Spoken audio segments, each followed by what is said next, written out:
Asli, Mas. Mantap, mantap. Assalamualaikum warahmatullahi wabarakatuh. Selamat datang di channel Agus Susanto, channelnya Orang Pertanian.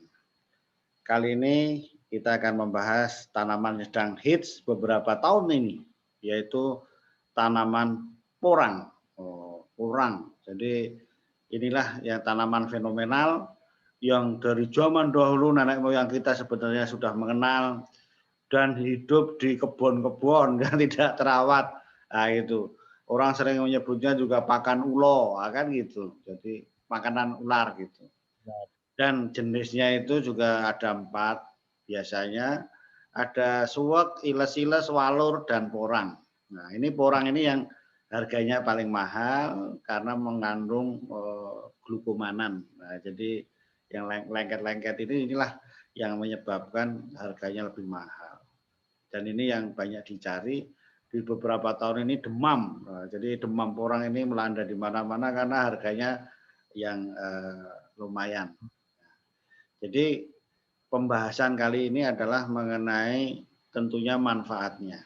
Manfaat dari porang itu sendiri yang selama ini umum disampaikan adalah karena mengandung glukomanan, tentunya satu untuk industri lem. Kemudian untuk industri farmasi karena untuk dibikin gel seperti jelly untuk membuat kapsul, gitu. Terus di samping itu juga untuk makanan. Kemudian untuk industri kertas. Kemudian untuk orang diet, karena apa? Ini di Jepang untuk bikin mie shirataki atau apa lupa saya. Karena ini kan rantainya panjang sehingga untuk orang diet cocok sekali gitu. Jadi itulah beberapa manfaatnya yang tentunya sekarang menjadi komoditas yang handal, harganya lumayan bagus, nampaknya juga mudah dibudidayakan. Oleh karena itu, ini dari pembahasan dari sisi lain sekarang. Saya mau mendatangkan ahli kesehatan sebetulnya, ahli nutrisi, karena beliau apoteker dari farmasi, yaitu Pak Ghazali Sofwan Sinaga.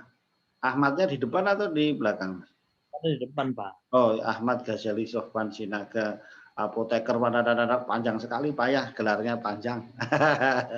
Jadi inilah tadi pembukaan dari kami mengenai manfaat yang umum dari tanaman porang. Nah, tapi ini manfaat yang lain, kemarin kami ngobrol-ngobrol disampaikan ada yang lain. Oh, ini bagus. Nah, nanti kita sampaikan lah, kan gitu.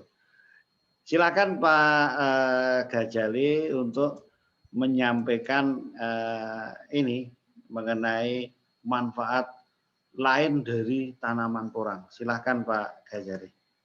Baik, terima kasih atas waktunya Bapak.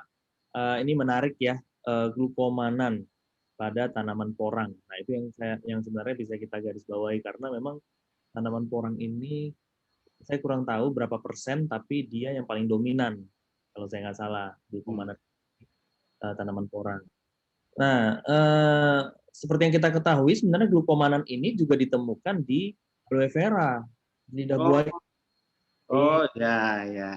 Sebenarnya sangat sangat banyak ditemukan itu di lidah buaya. Nah, lidah buaya sendiri kan ya jumlahnya juga bisa dikatakan sudah biasa digunakan lah kan gitu. Nah, jadi tanaman porang ini sekarang sedang marak dibudidayakan dan memang biasanya umbinya ya Pak ya, itu tuber ya, biasanya tuh tuber kan untuk makanan gitu ya, penghasil pati gitu. Betul. Nah, untuk teman-teman sekalian ya, yang belum tahu sebenarnya apa aja sih lagi manfaat dari tanaman porang ini gitu kan. Nah, jadi boleh nih dibudidayakan gitu, boleh nih digunakan di rumah. Nah, ini sebenarnya sudah dari 2000 tahun sebelum kita ada bahkan. Oh, gitu ya Mas. Iya. Jadi di traditional Chinese medicine itu bahkan kalau glukomanan itu dia sering digunakan untuk asma, hernia, batuk, luka bakar, penyakit kulit. Nah, jadi memang menarik sekali kalau kita cerita porang. Nah, jadi yang memang paling paling paling lazim itu ketika kita mengkonsumsi tubernya atau Ya, mengkonsumsi ya, itu tuh kita bisa menurunkan berat badan. Wah, ini menarik sebenarnya, Pak. Jadi ya, kalau misalnya kita bisa menghasilkan roti ya, roti-roti yang sebenarnya berasal dari tubernya si porang itu bisa menurunkan berat badan, tapi mm, tetap terasa kenyang iya, gitu. Nah, ini adalah unggulan. Lalu dia bisa mengembalikan kadar gula nih, kadar oh, glukosa. oh iya, iya, Ya, jadi ternyata memang banyak sekali beberapa saya sempat diskusi sama teman-teman, ternyata turunan dari produk yang ada di porang ini itu bisa digunakan untuk pengatur atau pengkontrol kadar gula darah. Nah, hmm. menarik sekali sebenarnya. Selain itu juga bisa membalancing LDL dan HDL. Lengkap juga ya semua. Kan LDL dan HDL ini lengkap, lengkap sekali. Kalau misalnya kita makan itu ternyata memang dia sangat bagus, makanya harganya memang relatif mahal Hmm. untuk tanaman porang. Nah, selain itu, nah ini yang menarik. Dilihat nih, ternyata memang dari orang-orang kita zaman dahulu sudah melihat bahwasannya tanaman porang ini memiliki bentuk batang ya atau warna batang dia itu yang memiliki bercak berwarna putih. Oh, Nah, ini menarik nih Pak sebenarnya karena ini digunakan secara tradisional dan turun-temurun. oh ya, Nggak banyak orang tahu karena memang kasus kejadian penyakit ini juga tidak besar di Indonesia, tapi ada.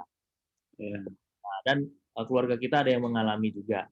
Nah, jadi dulunya tanaman porang ini diduga merupakan seperti tanaman yang cacat kan gitu. Hmm. Kenapa batangnya itu berwarna warna hijaunya itu tidak merata kan seperti itu. Seperti di belakang background saya ini kan Mas, Benar, benar. Itu kan ini kan kelihatan. ada bercak-bercak putihnya yang nggak teratur ini. Iya. Nah, ternyata orang awam ya, orang tradisional kita itu menyangkanya seperti penyakit kulit Hmm. gitu. Dan di Indonesia memang dengan kasusnya rendah tapi itu tidak bisa diobati. Hmm. Temukan obatnya. Gitulah, pada saat itu belum ditemukan obatnya dan ketika dilihat warnanya seperti warna penyakit ini seperti sama dengan warna yang ada di batangnya porang. Hmm. Dan biasanya itu kalau dia memiliki kesamaan biasanya bisa digunakan sebagai obatnya. Kan gitu. Oh gitu ya. Sering begitu. Digigit ular obatnya ya dari ular juga. Nah, Gitu. Nah, jadi akhirnya digunakanlah si tanaman porang ini.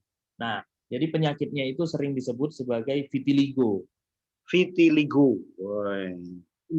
Vitiligo itu adalah suatu kejadian atau suatu penyakit yang disebabkan karena sel yang menghasilkan melanin ya itu mati atau dia rusak gitu. Jadi penghasil pigmen kita itu nggak ada gitu. Hmm. Sel pigmen kita itu rusak. Hmm. Akhirnya muncullah bercak-bercak putih di tangan. Ada Hmm. sekarang di mulut, di sekitar mulut, di badan gitu. Nah, uniknya orang zaman dahulu itu menggunakan tanaman porang ini ataupun tadi sudah Bapak sebutkan tuh ada 4 jenis yang mirip seperti porang kan. Hmm. Nah, suwak juga ada iles apa tadi Pak? Iles Plus plus ya, ya. Walor ya. alur satu lagi. Nah, itu. Jadi tapi tanaman porang ini yang paling sering digunakan gitu. Jadi Hmm. tanaman porang batangnya dipotong seperti Hmm. yang Bapak ada seperti getah dia yang lengket. Hmm. Nah, itu kan diduga glukomanan nih. Ya. Gitu. Nah, makanya dia langsung diolesin. Hmm. Dioles saja tuh. Jadi batangnya dipotong lalu dioles, dioles, dioles. Nah, untuk kejadian yang pernah terjadi di keluarga kita ketika digunakan itu mulai mengecil Hmm. putihnya. Hmm. Oh, nah jadi untuk teman-teman yang melihat atau menonton channel ini, apabila ada keluarganya yang memang mengalami kejadian serupa ya, vitiligo sudah didiagnosa dan sudah apa namanya diambil kesimpulan bahwasannya vitiligo, ya mungkin bisa digunakan secara tradisional menggunakan porang gitu, ataupun suwek, iles-iles, ataupun walur gitu. Nah, karena memang dia memiliki kandungan glukomanan. Tapi Nah, yang paling banyak kandungannya yang ini, Mas, di porang, orang. Ya. memang di porang. Kalau kalau kita baca literatur pun di porang lah yang paling dominan gitu. Nah, di porang itu juga sudah disampaikan di beberapa jurnal. Itu salah satunya ada dari India. Nah, tapi sepertinya dia menyatakan bahwasannya kalau porang itu kan kalau di Latin tuh Amorphophallus Ya, popilus kan ya, gitu. ya. Nah, kalau porang. Nah, tapi ternyata memang yang paling tinggi itu ada di porang. Nomor duanya itu Amorphophallus painifolius. Nah, Paino apa Paini, Mas? Kalau Paino jantan laki-laki, kalau Paini perempuan. iya. Aduh, benar-benar benar. Jadi memang ya di tanaman porang yang paling tinggi Pak kalau untuk glukomanannya. Iya. Oke loh Pak Ghazali, terima kasih udah bincang lebar mengenai sisi lain dari tanaman porang. Mudah-mudahan menambah khasanah di dalam dunia perporangan. Iya, iya, iya. Gitu Pak ya. Iya, iya. Terima kasih Pak Ghazali ya. Oke, sama. Assalamualaikum warahmatullahi wabarakatuh. Salam warahmatullahi wabarakatuh.